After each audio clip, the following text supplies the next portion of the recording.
very weighty. In addition, we would like to have you know that the agenda is in the chat, so you can follow along as we move through the speakers. We have such a stellar cadre of speakers today that we really want to give them as much time as possible. So I'm talking a bit fast, so we have as many minutes as we can spare for them. But in addition, we need to save time for interaction with you and any questions that you have. If you put your questions in the chat, then we will be able to address them later on. If we don't get to them, obviously, we will keep in touch and have further events. But the main topic today is about abortion rights and the multiple perspectives that we have encountered. It is a complex issue, always has been, but the conversation has been predicated on the human rights language that we find in documents, global documents, United Nations documents from the original CEDAW of 76 to the Beijing Platform of 95, and to further, including the original Declaration of Human Rights of the founding of the United Nations. So we turn to the United Nations and a global perspective to start this conversation, because it gives us a language, it gives us a narrative, and also sets the concepts in place, and also emphasizes why the women's health and reproductive rights have been incorporated into these documents from the beginning. So we want to remind people of that and have the best expert address that we could have, which is our luck to have Elahe Amani with us, who is the board president of WIN, the Women's Intercultural Network, is a founding member of the Iranian Circle of WIN, is a leader in the mediation community of mediators beyond borders, and had recently selected to the National Association of Community Mediators. She has written and published widely on human rights, peace, women's rights, in English and in Persian. And so we're very lucky to have her with us today to give us the kind of grounding and foundation that will start off this important conversation. Elahe. Thank you very much, Gail, and welcome to all of you that you're spending Saturday morning here with us. Thank you, I appreciate it. So a panoramic view of laws and policies on abortion around the world, giving a range of country-based with different policies regarding abortion.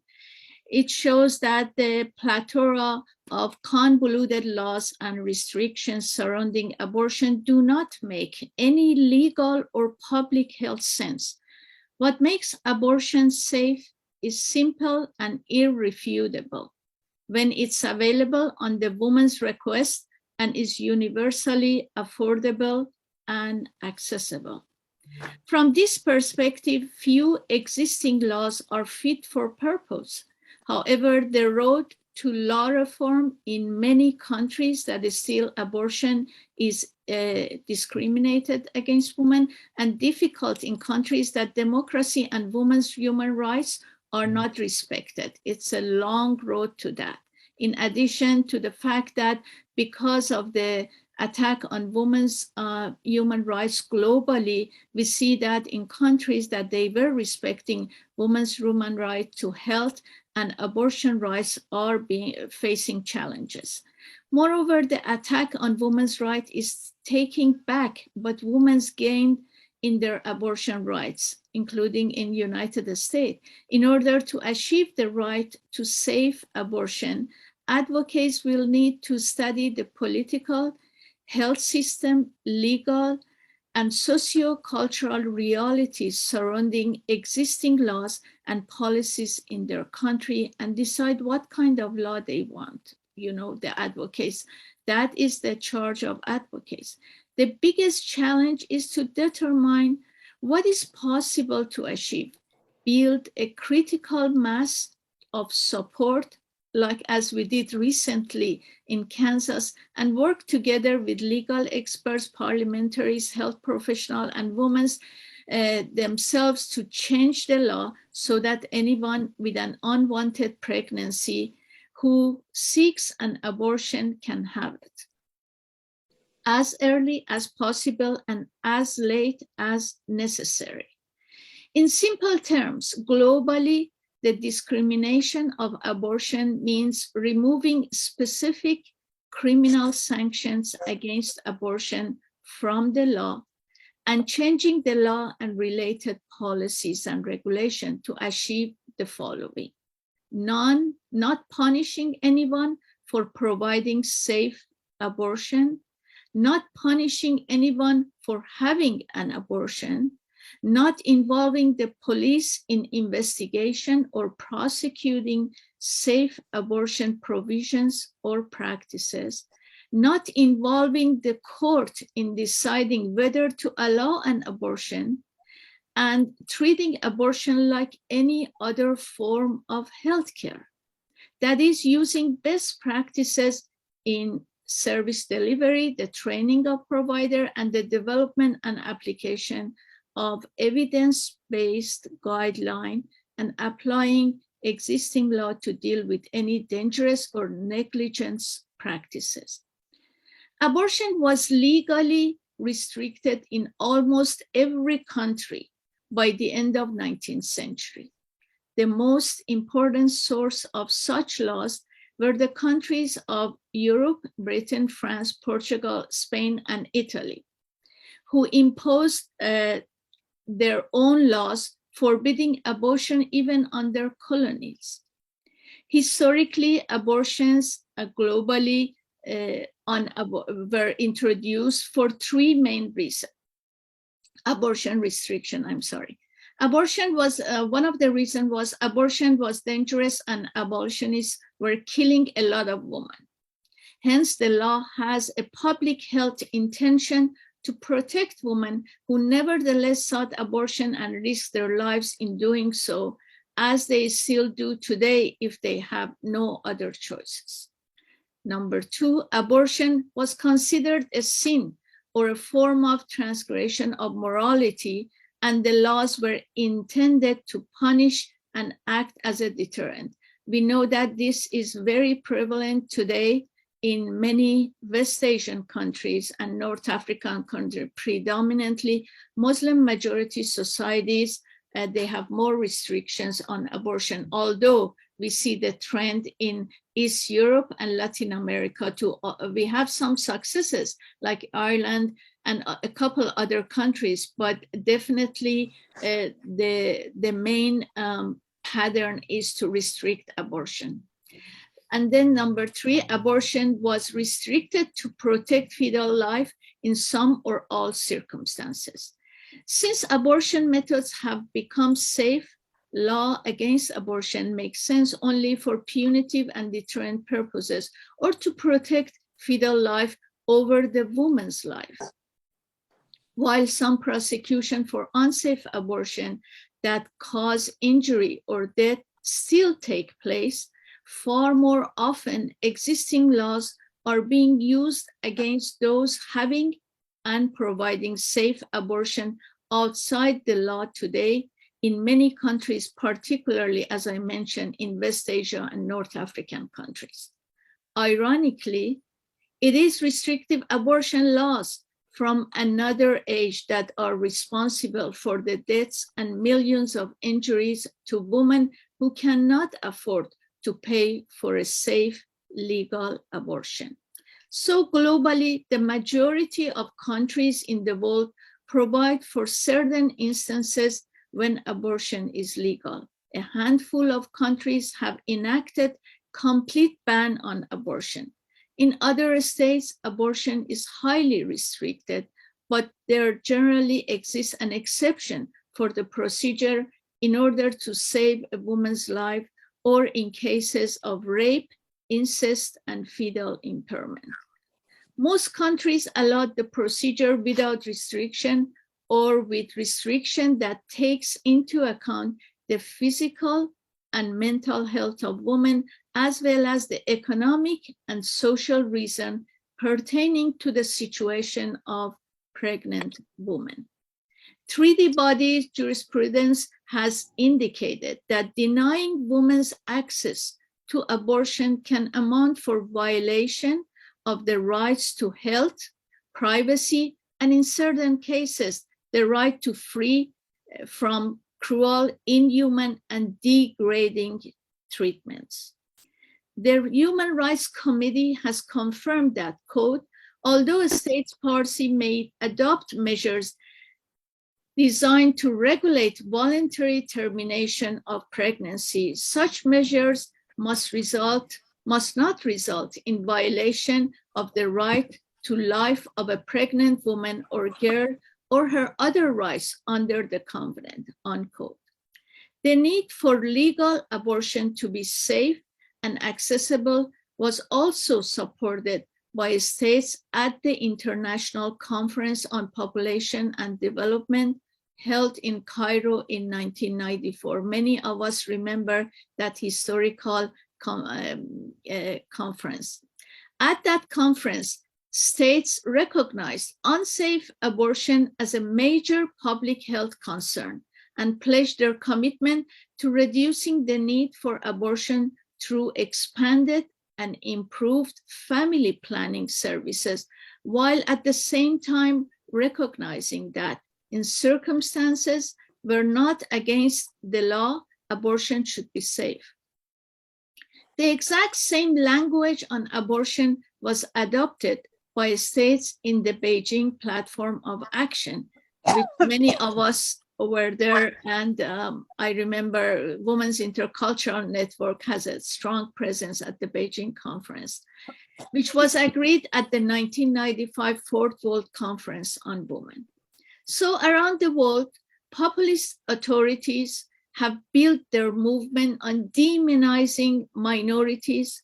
For example, in Brazil, recently, the president of Brazil have revealed in his provocation calling into question women's rights, as well as those of LGBTQ and indigenous community. In Poland, President Andrzej ran for re-election and won on an explicitly anti-LGBT platform and abortion, and even Peru's new left-wing president, Pedro Castillo, has demonized activists for gender equality and LGBTQ rights despite championing a progressive economic agenda.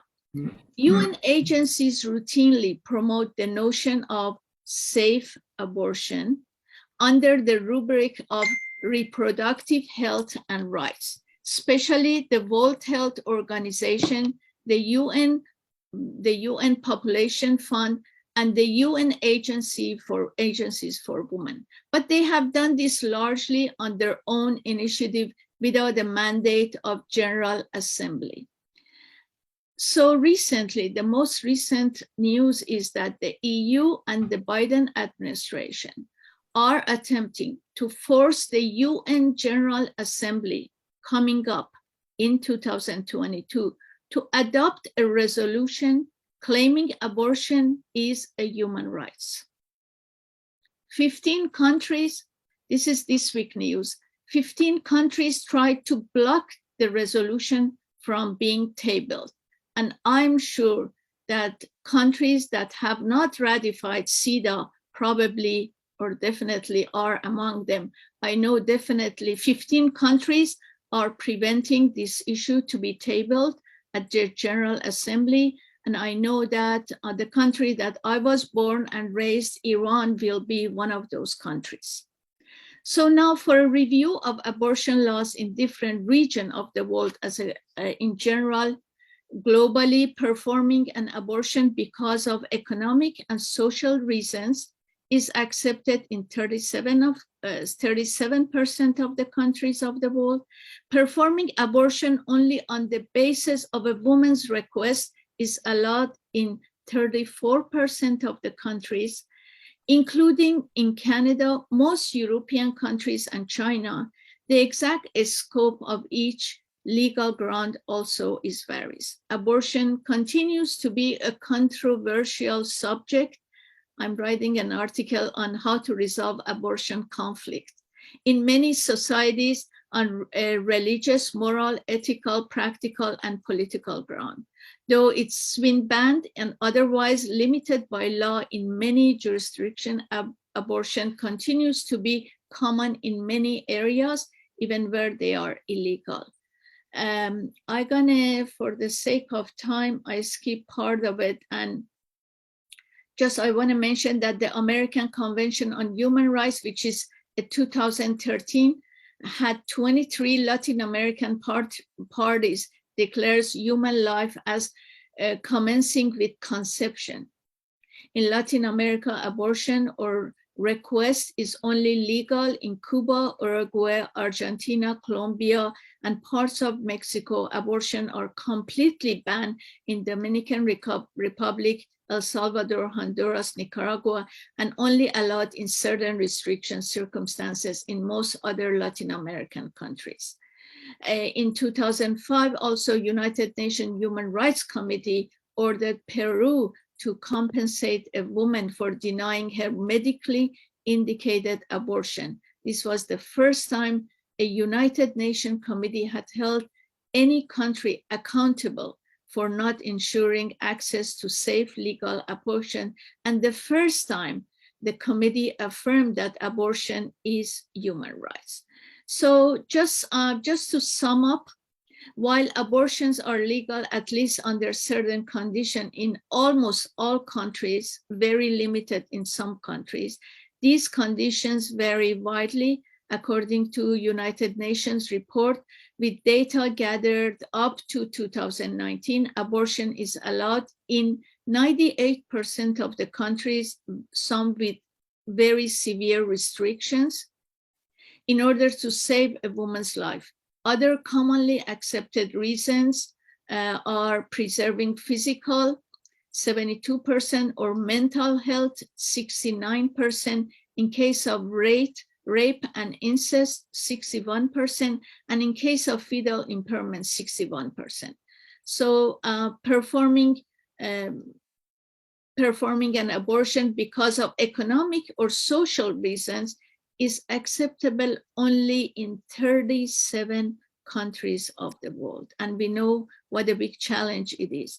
Performing abortion only on the basis of women's request is allowed only in 34 countries of the world. So I'm gonna skip part of this and then go to the end. I wanna end with the open letter of Nasrin Sotoudeh, an attorney that was published in Ms. Magazine, and she wrote in that open letter. I encourage all of you to read it. She been sentenced in prison. She has 2 kids. She's a very accomplished lawyer, but because of her stance on women's human rights, she's been in prison. And she said, as someone who lived through this loss of freedom and democracy, I can offer a warning. It will not end with this Supreme Court decision on abortion. The movement for women's rights in Iran has experienced many setbacks, but it preserved because she wrote, my country is full of people who care about fairness and justice. We continue to call for employment right, the right to divorce, the right to abortion, the right to wear clothes freely, the right to custodianship over our children, and thousands of other rights that they're now routinely being violated.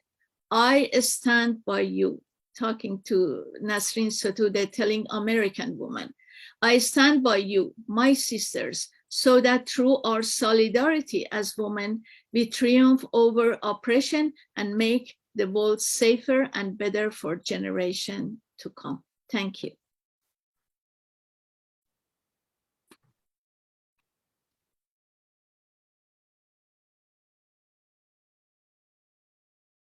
You're muted, Gail. You're muted.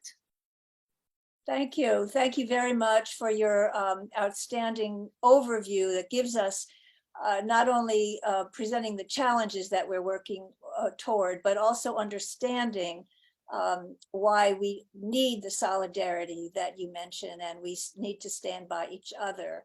And this then brings us to our national view. As we look at the global view, we know that from the CEDAW document, which says in its preamble, women's role in procreation should not be a basis for discrimination. And yet this is where we find ourselves, in this grim reality of contradiction and conflict and challenge. So we'd like to turn now to Emiliana Guerrica, who brings us a perspective of a national movement of which she is the founder, the Women's March Action and Women's March Foundation. Emiliana. Thank you. Hi, everyone. Hi. I'm Emiliana Guerrica, founder of Women's March Foundation and Women's March Action. And, you know, in speaking about solidarity in the United States, I think there's a lot we can learn from our Latin American sisters in employing the 3 Ps. And when we talk about the 3 Ps and how Mexico, Argentina, and Colombian women, you know, form this coalition to protest, pressure, and then turn it into policy. I think that that is where we need to really, really come together. You know, I'm one of 13 kids, and my mom is, you know, this fierce woman, but talking through abortion was really difficult for her, right? And so she was really didn't want to talk about it. But, you know, in the past few years, we've had conversations. And she said something to me that most people don't know. There is no word in Spanish for miscarriage. It is aborto. It is abortion. So really clarifying how our autonomy and our rights should be just that, our autonomy, our rights for women. And so really talking through how we're going to do this across the country is really working with our sisters and forming coalitions. We may not agree on anything and everything, but we do agree that a woman's right to choose is just that, her right. So what we've been doing across the country is really forming this lattice of policy from state to state. I mean, that big win in Kansas, that didn't happen just haphazardly. This happened because women came together and said, you know, this is what we have to do on our end on Women's March Action.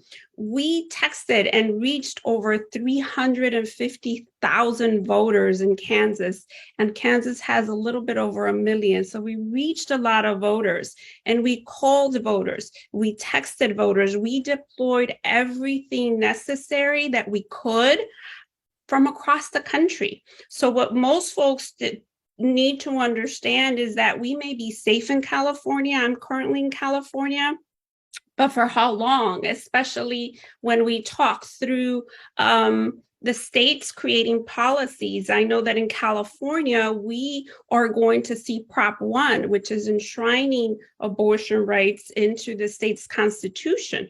We just saw that in Kansas. And even in safe California, progressive California, we are hearing rumblings of, well, do we really need to enshrine them?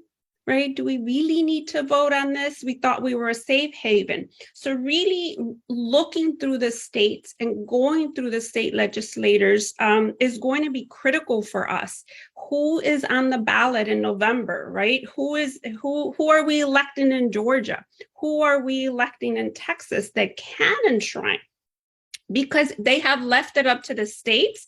And so then that means that we got to galvanize in the 3 Ps, which is the protest, pressure, and policy. And we're forming these little lattices per government, but I do think that there is power in having a strong policy in states and repeating that in different states and making sure that that happens. You know, when we talk about it, we also talk about, folks don't know that in 45 states currently, 45 states, the healthcare providers are allowed to refuse to participate in abortion. So when we look, we've got 50 states, 45 states allow refusal. So that is something that needs to be worked through. And I know we talked about CETA, that is critical for the United States. I don't know about any of you, but I came to the States when I was 10, and I never thought that Mexican women would have more rights in Mexico than they do in the United States. My mom, we talked about this at length, and she said, well, then let's follow what these women have done in these countries, right? What Iran has done for women's rights, what other women in Mexico, Colombia have done. And it's really forming these coalitions, not backing down. We cannot back down, and we have to look at the state policies and go state by state. And when we talk about funding candidates, I want to talk about the women's vote is the largest vote. And so it has to be that every candidate that is out there for re-election or for election come November, we must ask, where do they stand on women's rights? And not just on abortion. Where do you stand on women's rights? Because reproductive rights are women's rights. And so someone said to me, a certain politician said, I'll have a conversation with you if you don't mention the A word. So abortion is what we are going to talk about, because you're up for re-election and you're asking women to vote for you. So I think that that is part of the process that we need to go through state by state. I don't think it's going to be easy. Our eyes right now are really in Georgia and Texas, in the new governor, right, for Georgia, in Texas, and looking across the country and what the trigger laws are. What are the states where women can access abortion and not be criminalized? So I think that that is another piece that we need to talk through, which is the state by state, but also an education piece. I think that we need to make sure that women know that when they are going out to vote, come this November, that they understand where our politicians stand on women's rights, and that is to include abortion. I'm going to drop my contact information. I just got back from Texas, where I met with women from Mexico that are providing safe havens and medication for and access to abortion to women in Texas. And women in Texas are going to Kansas with Trust Women.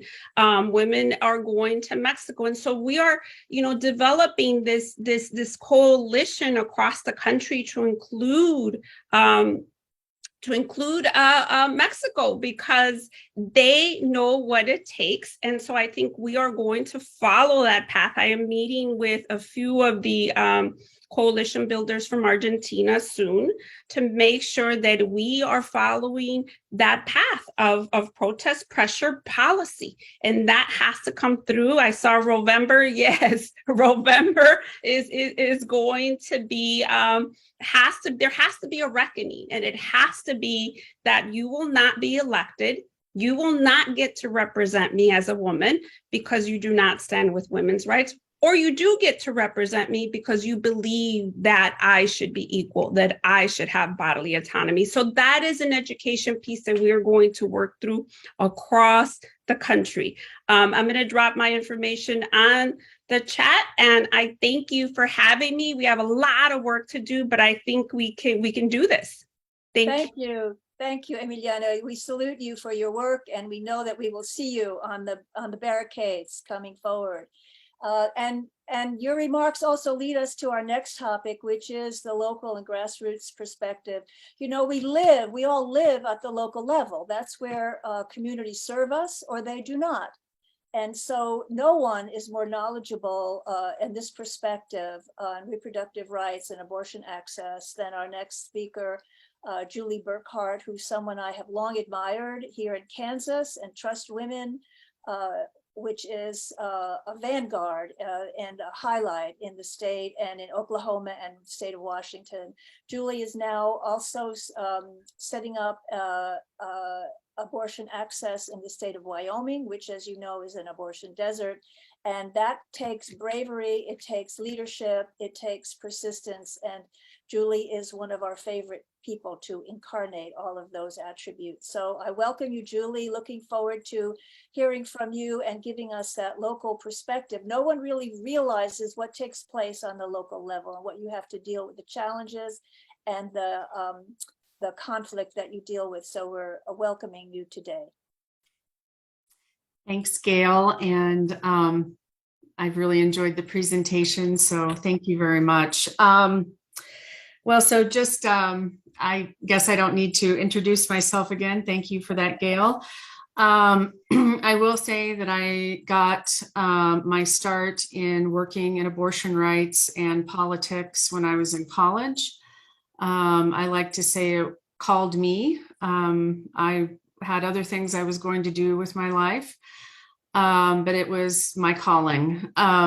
When I moved back to the Midwest from the Pacific Northwest after I gave birth to my daughter, I had the great fortune of meeting Dr. George Tiller and started working with him then. And so I spent from then about 20 years working in the state of Kansas and other parts of the Midwest that Gail had mentioned, as well as back in the Pacific Northwest. One thing I really wanted to touch upon, I wanted to talk about a few states, but one thing that I really wanted to touch upon in the state of Kansas. So after Dr. Tiller's assassination, I founded Trust Women just a few short weeks after his funeral. And I have to say, there was a lot of fear. There was a lot of pushback. It was, I can safely say, we were not embraced with open arms. It was a community, it's a state that has faced a lot of violence and a lot of harassment and intimidation. And so it took a lot of time working with community members, working with elected officials, in order to help just mentally bring everybody to the same table and have somewhat of a same vision for being able to reestablish his clinic in Wichita, Kansas. And so that was the first order of business, was to have conversation after conversation after conversation. But finally, I felt that the dam broke and we were able to collectively get enough people to that critical point where we could move forward. So I can't tell you that conversation is so critically important. There were so many times in trying to open his clinic again that we were pushed back on. Took about 4 years to get his clinic reopened. So fast forward, in about 2015, we went ahead and implemented a statewide Canvas program, which had been ongoing until I left Trust Women, which was just last summer of 2021. And we had people who were hired, volunteers, who would go out into targeted districts across the state into rural communities, urban communities, talking to people who, yes, we felt that they would have more of a propensity for being pro-choice and supporting reproductive rights, but we didn't know, and we couldn't take those folks for granted. And so year after year, we built this base of support across the state. And I really feel that even though, I had left in 2021 and had been working with the coalition to defeat this amendment, it was part of that work that really went in to helping people understand why reproductive health care is so critically important to everyone's well-being, no matter what. Additionally, I have to say that it was 2015 as well, when we had the second trimester abortion ban. And this is where litigation can play such an important part in what we do. We really pushed to get people to the table to litigate that second trimester abortion ban in 2015. Finally, in 2019, the Kansas State Supreme Court, it took them a long time to get there, but 4 years later, they came down with their opinion that said, yes, absolutely, the Kansas State Constitution also protects bodily autonomy, and that is translatable to abortion rights. And that is what got us to then the anti-choice amendment, which then people had the opportunity to come out and vote on, and got us to that victory. So you never know. This is why all the pieces that we, the things we do now have consequences and can really pay off in a decade. Maybe it's 2 decades. Maybe it's a payoff that we aren't going to see in our lifetimes. But those steps are incredibly important. So very, very, very, very, very proud of Kansas and that legacy. I wanted to talk with you all a little bit about Wyoming. Wyoming's the state I've been working in recently to open a clinic. And we now, with the fall of Roe, we are embroiled in litigation. And I don't know how many of you know, but under Wellspring Health Access, we were supposed to open our doors to our staff and patients and see our first patient on June 14th. On May 25th, we had an anti-choice arsonist who broke into the clinic and set the clinic on fire. So we are now in the process of rebuilding the clinic, working with people within the state of Wyoming, in the Casper, Wyoming community, and then also more broadly to ensure that we can rebuild this clinic and that it is going to be safe. Presently, I'm working on, and which I'm going to go look at this week, I'm going to be bringing in a mobile unit to the state of Wyoming, because our thinking is reproductive rights, abortion rights are legal in the state of Wyoming right now, and hopefully they will continue to be.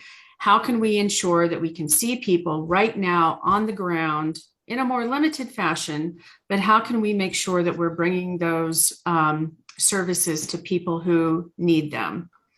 So I'm working to source a mobile healthcare unit. In the meantime, Roe fell, and we are, as I said, embroiled in litigation. Presently, we won our temporary restraining order in district court. We won a preliminary injunction in the court as well. And our next step will be going to trial, which we anticipate that'll be sometime in the winter.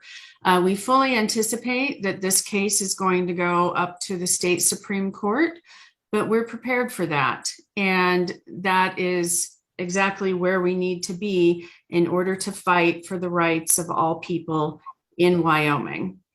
So I'm quite proud of our work there. So on the flip side, I just wanted to say a few words about, I'm also a co-owner of Hope Clinic for Women in Granite City, Illinois. So on one hand, we're working to expand access to Wyomingites. And also we've had a lot of calls from people, from women in South Dakota. I mean, that whole region, if you look at the map, and it's quite a desert. But on the flip side, at Hope Clinic in Granite City, we have been absolutely flooded with patients. Our patient load since the fall of Roe has tripled. We unfortunately haven't been able to get to all patients on the phone, even though we have tightened up our phone policies and protocols and put new systems into place. We are just frankly inundated with phone calls. And it's mainly people coming up from southern states. Also, mind you, we have other states in the region around Illinois that are set to fall or have, continued to put more restrictions on. And so we fully anticipate this pressure to grow even more. So it breaks my heart that we are not able to get to all the people who are calling, and I hope to goodness that they're able to find other clinics. We're inundated on that side. Wyoming and in other states that are struggling, that are deserts or where it's banned, you have people fleeing, having to find services elsewhere.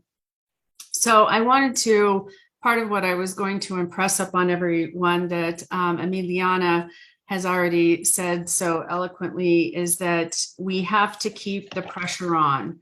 We have to hold our elected officials accountable. We have to help guide them and direct them, forming coalitions, lobbying, making sure that people hear our voices. You know, one of the things that we're doing is Hope Clinic has not really ever had a lobbyist. We haven't had to, but we are going to be hiring a lobbyist because we have to make sure that even though Illinois is a safe state, we have to make sure that we have our own backs and we have the backs of the patients and other providers as well. And I will leave it at that because I know Emiliana had already talked about these, the ballot measure in California. We've got other measures coming up in Kentucky, a potential measure, I guess, coming up in Michigan, and then Montana and Vermont. And those are places that I know could use our help also during this election cycle. So I'll leave it at that. Thank you very much. Oh, you leave us with an unbelievable amount of understanding of what you deal with and what we benefit from. So we know that a lot of what we appreciate about reproductive justice in this country is attributable to you and your colleagues that have helped keep those clinics open. So thank you so much for your words. One of the most outstanding neglected areas, or one of the most egregious areas that we want to talk about now, is the lack of understanding of inside of what is happening in special in communities like the Black experience and the Indigenous experience. And we're so lucky to have with us today Jeanette Flint, who is the executive director of Black Women for Wellness. And we really want to hear her words because we know that as we become alarmed now, headlines are surfacing on the maternal mortality in the Black community, infant mortality, the healthcare neglect. And we know that illness, danger, violence, poverty are abounding in this community. And we want to hear not only about the problems, but we know that Jan Flint is working on solutions. So we're so glad to have you with us. Jan Flint. Thank you for having me this morning. It has been enlightening, and it is almost sort of like a reunion because I met some of these wonderful people shortly after the UN Conference for Women in Beijing, China, in Huairou, where the NGOs were. And that is where I met Marilyn and was introduced to this organization. And it's amazing how long ago that was, 1995. And I say that also just because Elahe laying out the history of what is going on in the world around this. So from that Cairo conference in 94, a group of Black women came back to Chicago and really grappled with what was going on in the world around access to women's health, access to abortion, around population, et cetera, and came up with a term and a concept called reproductive justice. And that is what we have been working with, reproductive justice.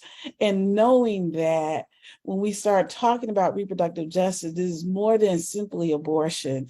It is access to the full spectrum of reproductive healthcare services. So if you want to have a child, you have the resources and care you need to have that child. If you don't want to have a child, then you have the resources you need to terminate a pregnancy. And if you want to raise a child, that we don't raise a child to be killed in the street by police or killed at home in their bed like Breonna Taylor was. So that was that concept of reproductive justice that we came up with. I was not in the room at that point in time, but it is one that many of the Black women's reproductive justice organizations work with, that our lives are intersectional. They're just not one issue. And it also lends to where we are now, right? So where we are now was at least 30 years in the making. And we know that Roe was a floor, not a ceiling of what we wanted in terms of access to healthcare services. And Roe fell after 49 years, right? So, but in the making of that fall, we looked at how the census worked in terms of who was counted and who was not, particularly in this last census. We looked at then redistricting and how lines were drawn to keep people in power and to depower other people. And we looked at the erosion of voting rights. And we also looked at how the courts have been packed. So all of that has contributed to where we are now. So if we're talking about census and redistricting and voting rights and courts being packed like the Supreme Court is packed, we know that all attributes to our access to abortion, our access to health care. I too just got back from Texas yesterday. And I was at a meeting with providers, with abortion providers, and it was one absolutely shocking, the level of security we have to go to now. It is, you can feel the fear with these providers, and is so unfair and not right that people who provide an essential health service for women have to live in this type of fear and have to have this type of security going on right now. So one of the things that they mention is that there are 3,500 counties in the United States. Only 30 counties offer abortion services at this point. And what they expect by December of this year, 26 of the 50 states will have trigger or bans on abortion. So that means that the states basically on the outside in Illinois of the country will be forced to provide services and care for the women in the middle of the country. Basically, they're saying approximately 40 million women. That won't work, right? And the solutions that we are putting in place, I live in California, and in California, we have now what we call a Future of Abortion Council, which put 13 different policies on the table, including the prop that enshrines abortion, have asked the governor for $200 million, but that is not sustainable. It is not sustainable for the long term. So how do we begin to also take the long vision of what we need to do for an essential health right, human right for women and girls and birthing people? So that is some of the things that we were starting to think about and talk about and look at as it impacts Black and brown women. Why Black women in particular, I'm going to talk about. Well, Black women are 200 times more likely to die from giving birth. So now if we're talking about a forced birth, because this woman could not get an abortion, that maternal mortality rate is going to rise by 33%. Black women are over-policed. So now that over-policing has additional weapons to use against Black women, right? So we have to look at what are the DAs doing, what are the prosecutors doing, what are the sheriffs doing, et cetera, and look and see how that is impacting Black women who are over-policed anyway. And now the police have an additional weapon to use against these women, or against all of us, really, right? And we know in California, there was a Latina woman who has spent 4 years incarcerated because of a stillbirth. So we know it happens in California too. And we also know that in California, there was a test case against the DA in San Francisco, and they got him out. They recalled him. Then they tried to recall the DA in Los Angeles County, but that failed. So this is such a power move. And it is a power move across so many different spectrums that we're looking at that impact women and our ability to have that autonomy. In addition to what these laws do, is it weaponizes pregnancy. So sex traffickers, intimate partner violence, this now becomes something that can be used against women if they become pregnant and want to terminate that pregnancy. I had a conversation with a group of foster grandmothers, and one of the grandmothers, we asked the question, do these abortion bans impact you? And one of the grandmoms raised her hand and said yes. She had been in an abusive relationship with a respectable member of the community who had abused her from the neck down. When she went into her fourth pregnancy, she was like, I can't do this. I have to escape from this relationship. And that's when she got an abortion. And she said, this impacts me because I know that there are women who are in these relationships and they will need a way out, and they will need a way out immediately. That moved all of those foster grandparents in that room. So one of the things that we know we need to do is to keep talking to folks who are not talking about the abortions that they had because of the shame, the guilt, the humiliation, and the secrecy that goes along with abortion. So what abortion being weaponized now with over policing of Black women is one of the things that we're very much afraid of.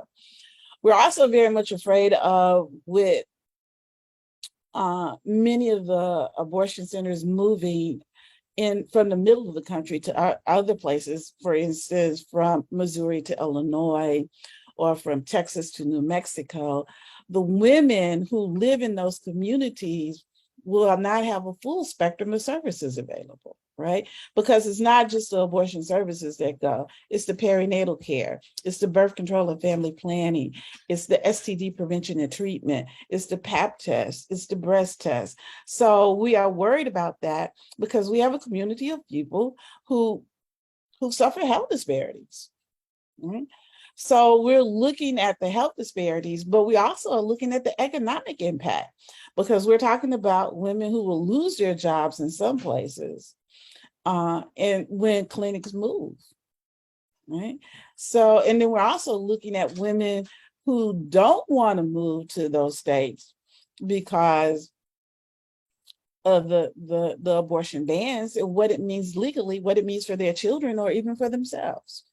So there's a lot of impact in terms of the legal impact and the medical impact and the financial and economic impact. So I talked about that, but I just want to say the last thing is this is not simply about abortion. This is absolutely a power grab. And it is white men who want to control women, people of color, indigenous folks for their own benefit.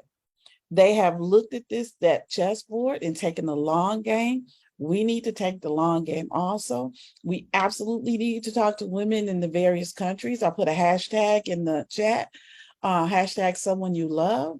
That is some of the strategies that women in Argentina and Ireland were using, because we cannot be isolated in the United States and thinking this is a challenge that we can win by ourselves. And most importantly, we must vote. Yes, we must hold people accountable, but we also have to look at voting rights as that happens too. And from there, I will not talk about self-managed abortion. I will not talk about Plan B and all the other things that we could talk about around abortion and how it impacts or is not impacting our community. Because of time, I'll let it go to Charlie. Thank you. Thank you, Jan, so much for that. Really enlightening. There's so many things that we assume we know and we don't know about the Black community and your work and your experience. So we're very fortunate to have you with us today. And it will not be the last word. We will continue our conversation. And one of our luckiest moments today will be to hear from Charlie Toledo, who is the executive director of SESCO Intertribal Council, who is a decades-long board member for Women's Intercultural Network, and who is a worldwide expert on human rights, peace, women's rights, indigenous issues and rights. And we're very fortunate to have her with us today to address her community and what she can bring to this conversation. Charlie. Thank you so much. I remember I was on a panel with Juliana one time, and she was the last speaker, and she said, well, everybody said what I was going to say, but actually everybody's work was so much more extensive and detailed than what I was prepared to say. And I'm going to, because everything I just could repeat, but I won't. We've been provided with incredible vocabulary and role models for strength and resiliency. Being a Native American, and there was over 574 tribes in the United States before the European invasions here on this continent. And now I think that's been reduced. In California, there were over 300 tribes, and now that's reduced to about 110. The people are listed as terminated or exterminated, Native Americans. And I think with African Americans, it's hard to, I don't like to get into who suffered more or who's more at risk, because we all are. As women, we all are on our bodies, we just a reclamation. It just reminds me so much of when we worked in the 60s to legalize abortion in California. And then what I've been in the forefront of, and that's what I was going to talk about, kind of the other side of, I was involved with home birth in the 1970s and early 80s. And at that time, home birth in California was illegal. So when I had my own children at home, I was committing two felonies, was child endangerment and practicing medicine without a license. And that was to deliver my own baby at home with the assistance of some of my friends. I went on to help other women, over 100 women, deliver their babies at home over the next few years. I was committing each time 3 felony offenses: practicing medicine without a license. Sorry, I'm the one letting people into Right. child endangerment and maternal endangerment. So what that brings is that we have, as women, really especially since the industrial age, but the last 5,000 years, we've been in a patriarchal period where everything that everyone has said before me, especially Jeanette, Emily, I can't, everyone's repeated it, but looking at it from a broader scope, more of a cosmic view, we're in this patriarchal period. And now our earth has shifted, has moved into a period of balance. It's a balance between the male and the female, because the 5,000-year cycle before that was a matriarchal period. And we had a 5,000-year cycle of patriarchy. And that period is already ended. But what we're seeing, just like when we see anything in its death throes, it becomes very aggressive, when something's cornered.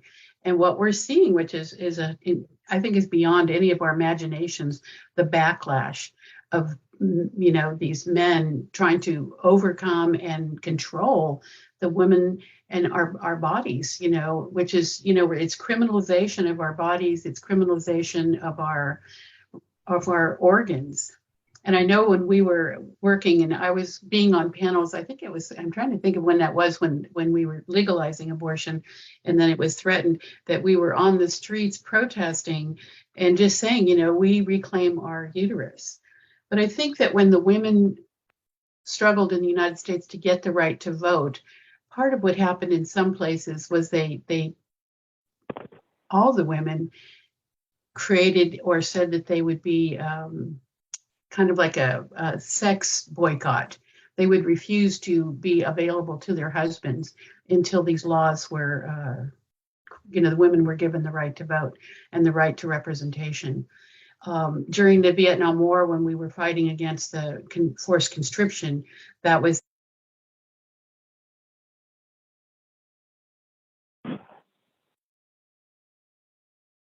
You're muted. Sorry, I was trying to mute one of the other people that I'm also muting people, so I accidentally muted myself.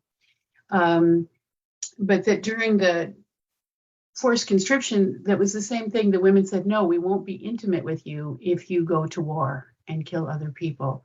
And it seems like we're kind of at that same place, just really bringing it down from that sort of cosmic, the period shifting. We're at a really, really horrific time of backlash.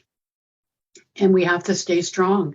I see in the chat, the discussion in the chat's been very inspiring, but that every one of us has to bring the word abortion to the table. And when we were discussing this panel, I was one just pushing, no, let's stay focused on solutions. Let's stay focused on reproductive health care. And Elahe just said, no, reproductive health care is still there. What's being criminalized and banned right now is abortion. So I completely agree with Emiliana when she was saying, we have to say abortion. And I know when I was trying to set up panels back in the early 1980s here in California, because there was a lot of protests, and that was really violent protests at the Planned Parenthood clinics and things like that. I wanted to set up a discussion, but I was the only person in the community willing to publicly speak. I set up the anti-abortion people, that ministers, there were 4 people there. There was a moderator. I was the only one on the pro-choice side that was willing to speak publicly. And I think now we're at a very, next critical juncture where we all have to say yes and speak publicly and say the words. And every vote, every election, every public event, we have to ask out loud, tell us what your position on abortion is. Access to abortion. And we can use the word access to abortion. We cannot allow our bodies to be criminalized. We cannot allow our bodies to be pushed into this kind of war crime. Rape just got listed as a war crime, which it never was before. That was considered part of the booty, oh, that's the advantage of being in a war. You can do whatever you want. And we're kind of moved globally into kind of a state of war against the women. It's amazing to see how quickly it shifted to all the other countries kind of banning abortion. So I think we just all have to bring our core strength, know that as Indigenous people, the women were raped, up until the 1970s and 80s in the United States. Native American women were sterilized against their will. When I was working with home birth, the midwife I had worked with went up to Alaska, working with Indigenous populations in Alaska, and women coming in to deliver babies. If they were under the influence of any drug or alcohol, their babies were taken at birth and given up into adoption. They were also sterilized. And that was happening as late as the 1970s. And I think that happened in other communities, but the Native American communities the worst. The first thing that's only just now come to the surface is the missing and murdered Indigenous women. California has the highest rate of missing and murdered Indigenous women in the United States. We all look to Canada because Canada kind of brought that up, the missing and murdered women, but really there's more missing and murdered Indigenous women in the United States than in Canada. They're a very vulnerable population. Fortunately, now that's come to the forefront. It's come to the front. Governors are starting to say, okay, this is an issue, because the Department of Interior, for the first time ever, a Native American woman is appointed to that position. The Department of Interior in the United States was established to kill Indians. The United States government was paying people to hunt and murder Indigenous people. In California, that was occurring as late as the 1930s. There was no repercussions to murder, to rape, to kidnap children. My family lineage, my grandfather was taken as a child of 7 and put as a servant into a home. My grandmothers were taken as infants from their home. That same thing is still occurring, that what I'm describing in Alaska and even in remote parts or rural parts of California, where if a Native American woman comes in under the influence of any drug or alcohol, that up until very recently, that baby was taken at birth. Now, when a woman's just delivered a baby, she's at her most vulnerable state. It's really hard to fight. The Yurok woman, Judge Abenaki, some of the tribes in California have set up their own court system, so they've established that sovereignty. And in the Yurok Nation up in Humboldt County, the far north part of California, this one woman was talking about this practice that I just talked about, that removing the children, that's the first way that you immobilize a population, because the family will do anything to try to get that child back, or in the hopes that that child will be kept safe. Now, that's still occurring at the borders of the United States. The children are being taken from these immigrants from the United States that started wars down there. So it all comes down to that kind of using the child as a weapon, using the womb, the uterus, the woman's capacity to reproduce as a weapon against her, but against the whole ethnic group. And so we do all have to stand up. We have to stand up. We have to bring the conversation to our churches, to our families. I really appreciate what someone said. I'm just having that conversation with my mother, and I think my mother passed a long time ago, and we couldn't even say the word rape. But then I realized when I explored my own family history that for my mother, growing up as a foster child, her mother died in childbirth, as did my 4 previous grandmothers. And so then when you lose that maternal line, that maternal wisdom, that support, that love, you become very afraid. It's in your DNA. And so all of us, the stories I'm hearing from the women in Montana, Julie, was just amazing what you're facing. Jan talking about going through the security that they had to go through because of the risk. We all just have to come from this place of courage and know that our ancestors, the reason we're here is because our ancestors survived. They stood up, they took risks, and we have that. Anybody on this earth right now has that strength of resiliency. So if we collectively think of what can I do in my personal life, in my home, in my community, in my country, and on this earth. So I'm going to leave it at that. Again, the speakers that came before me were so impressive, and I just want to give so many kudos to everybody on this panel, but everybody in this discussion. So let's do, I'm sort of, when listening to what I heard, I thought, well, I can offer to the table as a solution is let's stop having, being sexually available to our partners until this is resolved. And that's one of the that was one of the tools that women used to get the vote in the United States. So thank you so much for being with us today. Charlie, we thank you and honor you, and we will hear from you again. If you will give us a blessing at the end of this session, that would be so welcome. You lead us to our last speaker, who is a distinguished speaker. We are running out of time, but we have plenty of time for the presentation of Reverend Dr. Susan Lee.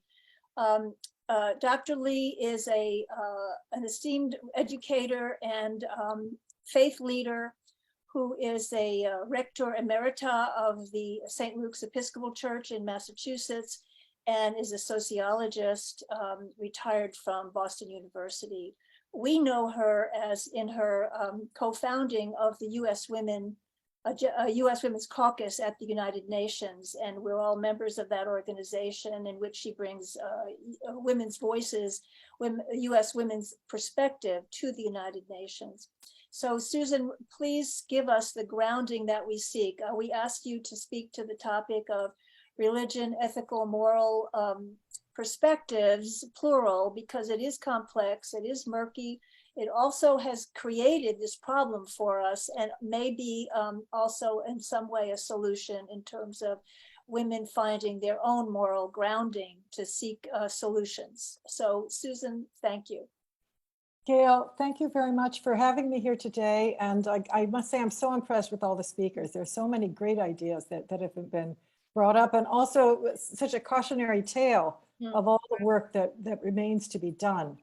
I want to talk about religious perspectives, because I think these religious ideas are so much at the foundation of people's behavior.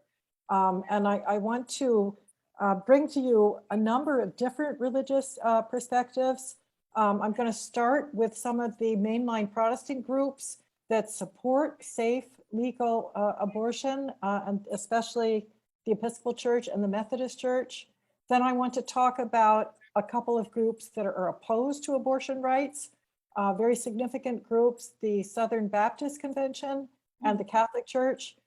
Then I hope we'll have time for a brief look at Jewish and Muslim perspectives. And I want to bring you some of the foundational texts from those groups that really underline their views. So let me start with the Episcopal Church. This is my church, and this is the perspective that I stand by. The Episcopal Church makes its decisions in meetings that take place every 3 years called the General Convention. And from the 1960s, 1970s, the Episcopal Church has stood behind safe legal abortion. So here is a resolution from 1976 that starts with birth control. And I think that this is a great part of the conversation. We have to talk about access to contraception. So the Episcopal Church points out that in our view, Christians have a responsibility to limit the size of their families and to practice responsible birth control. So it's not just permission to use contraception, but rather it's a moral duty to do what you can to be responsible about your fertility. So we really expect people to use birth control. Termination of pregnancy is permitted, and this resolution gives some of the cases, case of rape or incest, where the mother's physical or mental health is seriously threatened, or where the child would be born seriously deformed. There are, however, in other cases, the church asks women to consider other courses of action, such as adoption. However, it's the woman's conscience that prevails, and the Episcopal Church is very much opposed to the last paragraph here, very much opposed to any state or national legislation that would deny the right of individuals to reach an informed decision on abortion and to act upon those decisions. So the Episcopal Church is an example of some of these mainline Protestant churches that support abortion rights. Another such church is the United Methodist Church, also a very significant church in the United States. This is a passage from the United Methodist Book of Discipline, which is sort of their rule book. And they start, as a lot of other churches do, with the sanctity of human life, including unborn human life. So they're a little reluctant to jump into abortion, as I think many people are. But they say you have to balance that with the right of the mother, the right to life and the right to the well-being of the mother as well. So you've got to balance those two, the rights of the mother, the rights of the unborn child, and how are you going to find a suitable balance. So the Methodists recognize that there are tragic conflicts where life, conflicts with other life. And they feel that in some instances, abortion is justified. And so they support the legal option of abortion, and to do that with proper medical procedures by certified medical providers.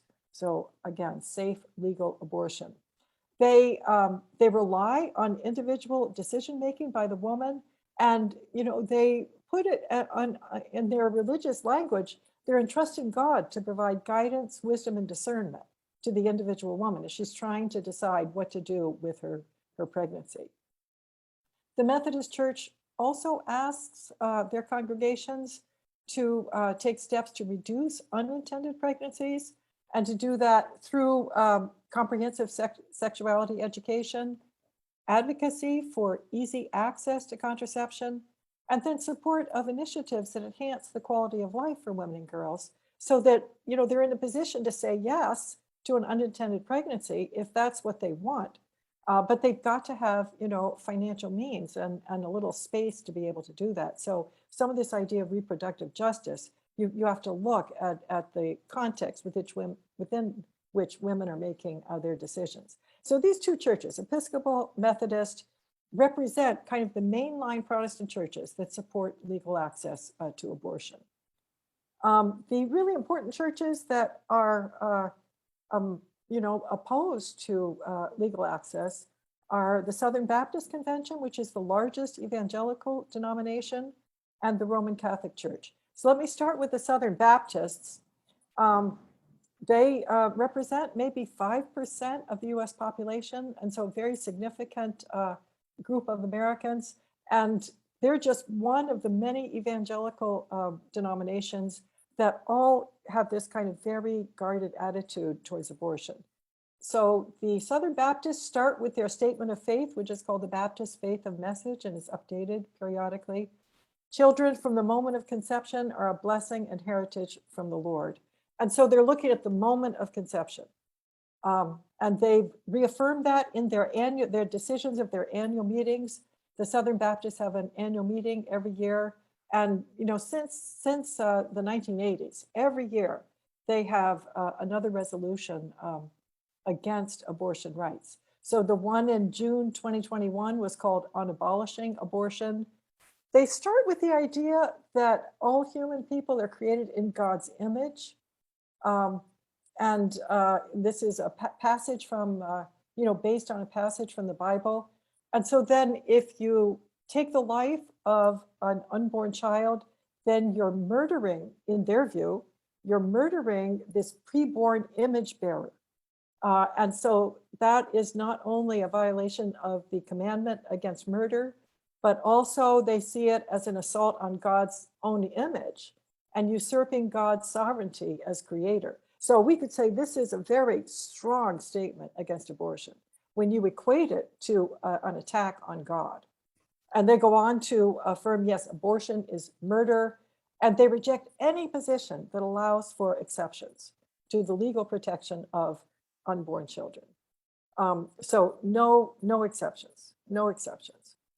Now they use the language, they're very good at kind of co-opting language. So talking about protecting our neighbors, it's a very foundational Christian idea that you love your neighbors. And so here they're equating, the fetus at its very earliest stages as a neighbor who has to be protected. Also very strong language. Here they pick up some of this language that I think Charlie was mentioning a moment ago, a crime against humanity. So they're saying, okay, murder of preborn children is a crime against humanity, adopting some of the human rights language that has been used in other contexts. And so it just goes to show you, I think, how clever they are in manipulating some of these ideas and co-opting ideas from the human rights side of things to support their anti-abortion positions. So they call upon governing authorities to repent of participating in this sin of abortion and to execute their responsibilities as God's servants of justice, abolishing abortion immediately. So it shows you where they want to go. It's not just restricting abortion, they want to abolish abortion immediately. And these are powerful ideas that really influence large parts of the country. As you can see, I've listed some of the scripture passages that the Baptists draw upon. They're very, really foundational part of their beliefs are that scripture should guide us. But of course, it's their interpretation of scripture. So I've listed just a few of the scriptures for your information that they use to support their anti-abortion position. I want to especially call your attention to this last one from Romans. The one who is in authority is God's servant for your good and has the right to punish. So it's a very Calvinist or Puritan position that those in authority must serve God and carry out God's purposes. So we could see, very little separation of church and state here. We really see church and state coming together in the Southern Baptist perspective. So the other big anti-abortion group is the Roman Catholic Church, also very significant portion of the US population are Roman Catholics. The position of the Roman Catholic Church has changed over the years. I just want to refer briefly to kind of the early church and medieval perspective, which was based on Greek thinking from Aristotle about this idea of ensoulment. So ensoulment is what was called later quickening. And the idea the first few weeks of pregnancy, the fetus is unformed. And then at quickening, when the mother first feels the child move, then the fetus receives a rational soul. So two distinct time periods in pregnancy. The Catholic penalties for abortion before ensoulment were less severe. than after ensoulment, when abortion was regarded as murder. It was still seen as a sin before ensoulment, but still it was, it was not seen as murder. But these views, these early Catholic views that actually lasted for centuries, they changed with the 19th century and new understandings of conception. And so since the 19th century, the Catholic Church then has gone to this very conservative attitude that life begins from conception. And we see it at, this is the Catechism of the Catholic Church. It's the book that children would study to learn about Catholic views. It's where ordinary Catholics would go to learn what the teaching of the Catholic Church is. And it says, human life must be respected and protected absolutely at the moment of conception. So from the first moment of existence, so here's when the egg and the sperm come together, the human being must be recognized as having the rights of a person. We see those views again in the guidelines that the Catholics have for medical services. So lots of Catholic hospitals, lots of Catholic healthcare providers, and there is, a document that gives directives for those Catholic healthcare providers. And on abortion, they say every procedure whose immediate effect is the termination of pregnancy is an abortion, whether that's before viability or after. And they spell out, this includes the interval between conception and implantation of the embryo. So conception, when in their view, when the egg and the sperm come together, and then implantation when pregnancy actually begins, in the views of most medical people. But even then, they say preventing implantation would be tantamount to an abortion. Now they do give exceptions if the woman's life is threatened. Even then, there can't be a direct abortion, but the woman can get the treatments, the medication that she deserves to save her life, even if it does mean that the baby is killed. So a little bit of wiggle room there. Let me just talk a little bit more about Roman Catholic views on contraception, because they're also against contraception. And the rationale is from Humanae Vitae, a very famous encyclical by Pope Paul VI, that the purpose of sex is to bring married couples together in unity and also to procreate. And you can't separate those two functions, kind of the knitting the married couple together with the function of procreation. And so contraception kind of throws a wrench into that. They're against contraception and sterilization of either the man or the woman as against God's purposes that humans are meant to procreate. And the only acceptable method of family planning are natural cycles of reproduction, natural family planning. Of course, they do imply that it's okay to try to prevent conception, but not through artificial means.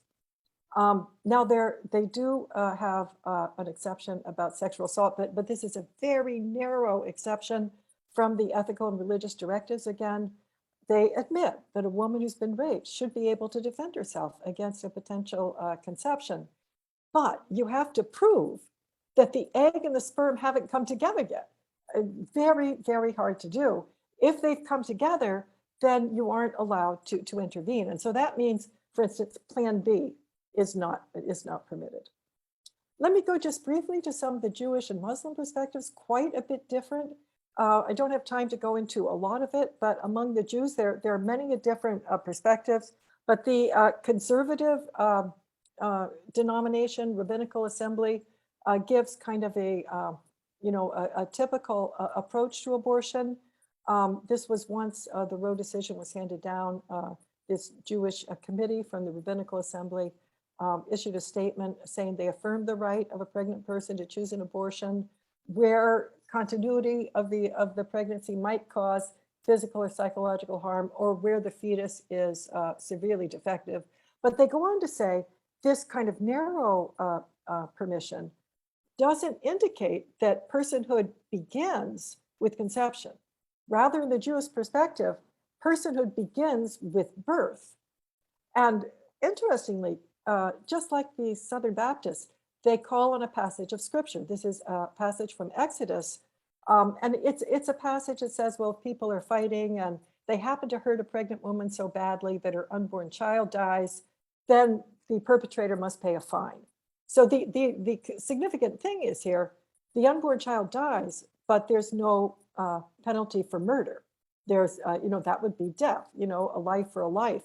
So the implication is, well, just a fine is assessed. And so therefore the unborn child is not quite a full person yet.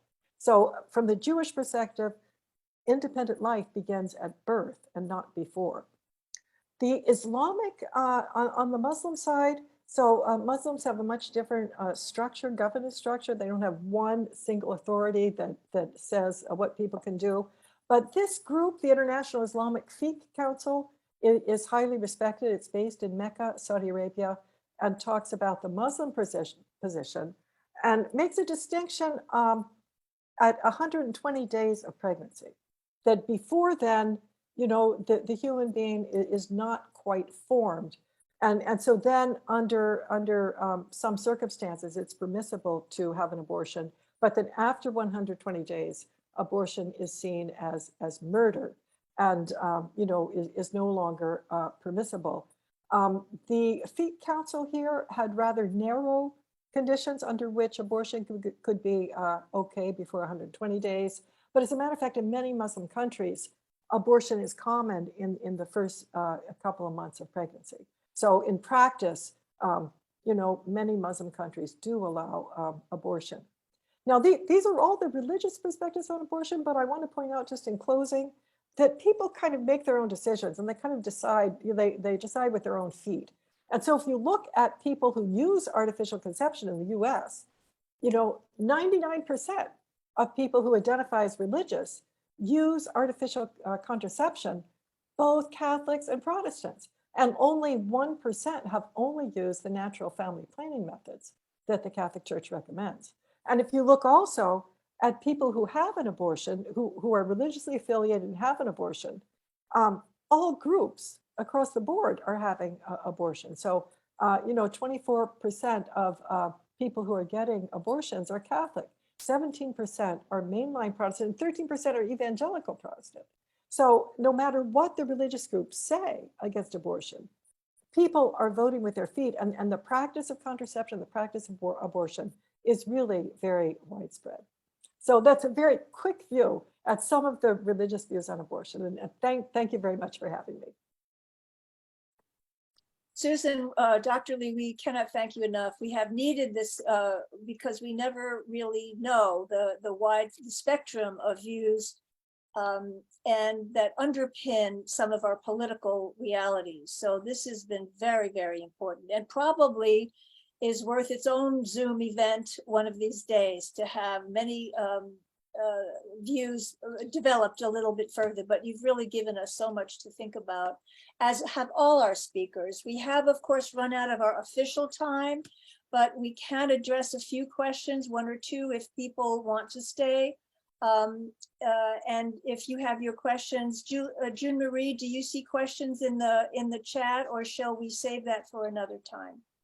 I see a few questions. One came up at access to the PowerPoint that Susan just shared. If the people in the audience can get access to that. Sure, I can arrange that. I'll try to put it in the chat, and if not, I'll send it to Gail. Oh, that's perfect. Thank you. We will have a recording, so that will come. It has been live streamed on Facebook, so that you have a lot of people will have more access going forward. Oziam, did you raise your hand? Yes, I did. Thank you so much. This was such a great event and so timely. And I learned a lot, and it gave me a time to reflect on some of the big picture issues. To begin with Susan's presentation, maybe, I think just in the broader perspective, of course, we all understand that the restrictions on abortion, it was already restricted, fairly restricted. I mean, the very idea that anybody has a say over a woman's body was very restrictive to begin with. These weeks, these, under what circumstances you can have it, etc. So we do see it as part of the broader backlash. And here, I think there is a couple of things I want to say. One, even in cases where it's legal, so for instance, in Turkey, where they tried to ban it and call it murder, but we fought back. This was almost 10 years ago. In practice, they find ways to limit what is a legal right. And this has been happening also in Texas, which is where I am right now, before the fall of Roe, right? So I think that that's another threat. As we move forward, we also need to understand, I think we all do here, that what's on the books as a right is not actually exercised as a right. And this is even more vital, of course, for people of color, women of color, indigenous communities. So I really appreciated that. Thank you so much. Thank you. Thank you. Are there any other, Jean Marie, did you see any other questions in the chat? Oh, I forgot my question. Oh, yes. Well, I just got all excited, and I'm thinking about what I can do and what we can do. I forgot my question. So I came from Turkey a couple of weeks ago. I met 2 people, like right away, out of the 5 people I had meaningful conversations with, who got sterilized while I was gone. So I was wondering if you see any trend, any number or anecdotal evidence of this. These are women in their reproductive ages, and they were scared to death that something could happen and they're going to be stuck in this situation. I found it really striking. I mean, I haven't been out much, and out of 5 people I had conversations with, 2 of them had been sterilized. any of our speakers have experience in this on this issue? Julie, My question, is it against their will? Were they sterilized against their will? No, they wanted it, Charlie. They Oh. wanted it because they were afraid of the limited options they had. And they That's what just I've been think hearing. at this point they don't want. I mean, they don't want kids, and they just don't want to be stuck with a situation where they have to. And I carry think to if term. it's voluntary, that's up to the women. I of course know many women that have chosen that option. I think what's Julie? going on though is the coercion right now. Yeah. Is that women are so afraid that they might become pregnant and might not have the option to terminate that pregnancy, that they are getting sterilized. And for me, that's coercion. That's not necessarily a willing choice. That's I'm afraid, so I will make this choice. And because we have taken away all the options. Jen, are you seeing that in your community? Are people relating that they are doing that? I'm just hearing, this is all hearsay right now that I'm hearing, but I have been hearing that more and more women are opting for sterilization. We also have been talking about more and more women are asking for LARCs, to long-term reversible contraception, long-acting reversible contraceptions. I've Julie, heard that. are you finding that experience, Julie, in your practice? Possibly. No, I can't say that we have been. But I can tell you from a personal perspective, on the day that Roe fell, my daughter called me, and she doesn't even know if she wants children anymore because of the state of our world and what's women are being subjugated to. So I think with what Jeanette was saying, feeling pushed into a corner, but I can't say that necessarily from a clinic perspective. Yeah. Susan, I interrupted you. You were about to say something. And then Mary Rose, you had a question. Go ahead, Susan. I've heard that vasectomies are up quite a bit. Yeah. That the doctors who treat men have found a great new demand for men who want to get vasectomy, so their partners don't get into the situation of needing an abortion. Yeah. Mary Rose, a question, and then Sabina, a question, and then probably we'll have to close out. So Mary Rose, good to see you. Hi there. Can you hear me? Yes. First of all, thank you, everyone.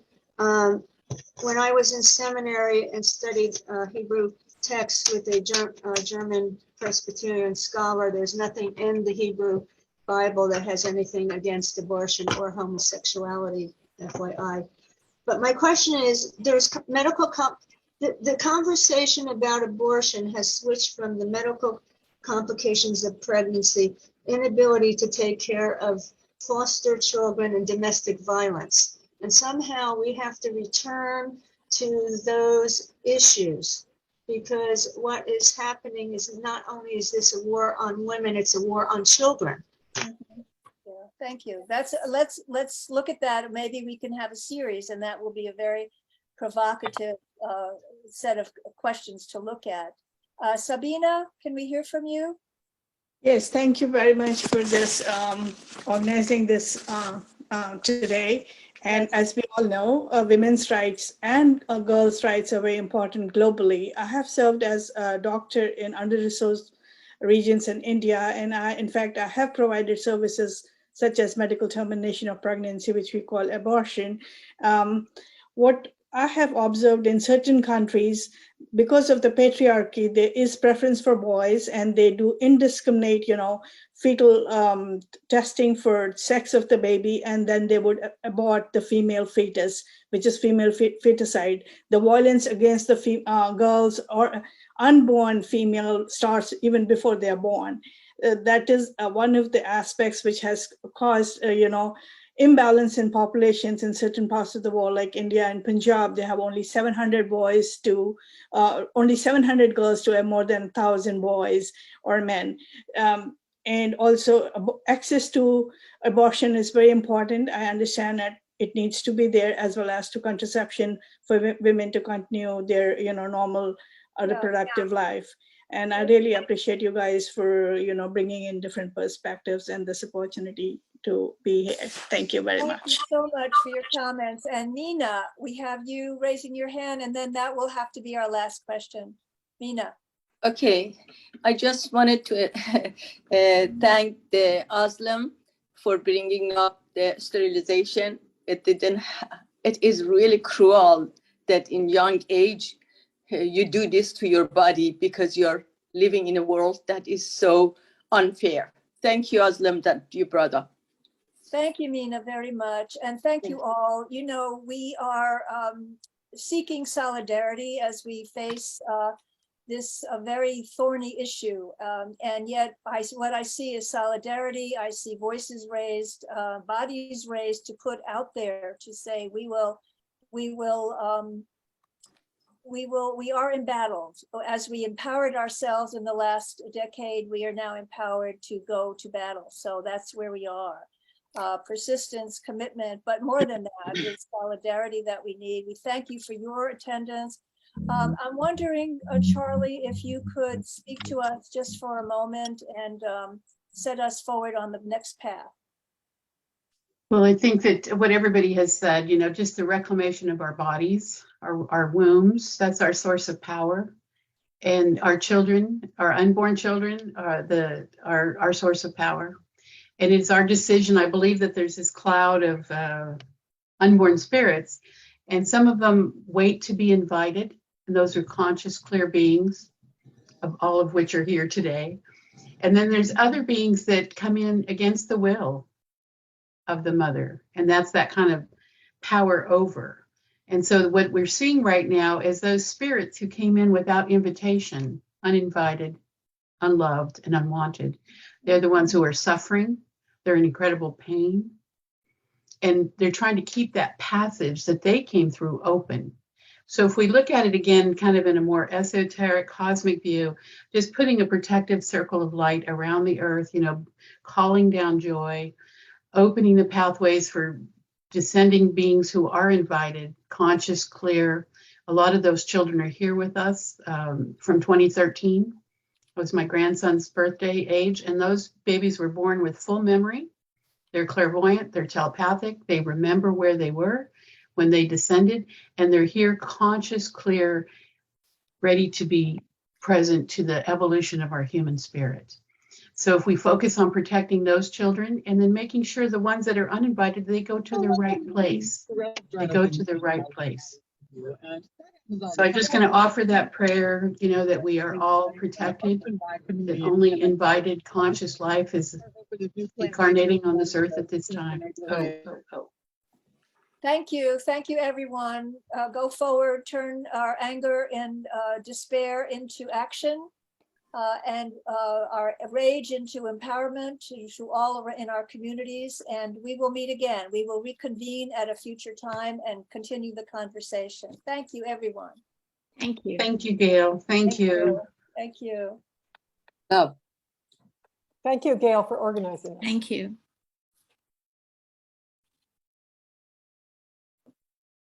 That was wonderful, Gail. So I was copying the chat. I don't know if anybody else did that. I was trying to. Yeah, I'm copying Okay. the chat because we have to follow with people Okay, who good. want the newsletter and all other things. Oh, good. Staying Perfect. in touch. Thanks, Karen. Thanks, Mary Rose. Thanks, everybody. Pat, everybody. It was wonderful to see you. Yeah, Jen, it was really wonderful to see. I really appreciated everybody's presentations. Oh my gosh. Thanks, Paria, Rosemary, Zora. Wonderful, wonderful. We had this was a really global, because many of the names that I knew, they're attending this event from other parts of the world. So it was wonderful. Thank you very much. It was interesting. So many of us have been in Texas recently too. Hello, John. Susan John, salam. Are you going to make available the chat to everybody or just for yourself? No, you can download the chat, but I will make sure that we have the recording available. Let me stop first of all recording and Yeah, I have a lot of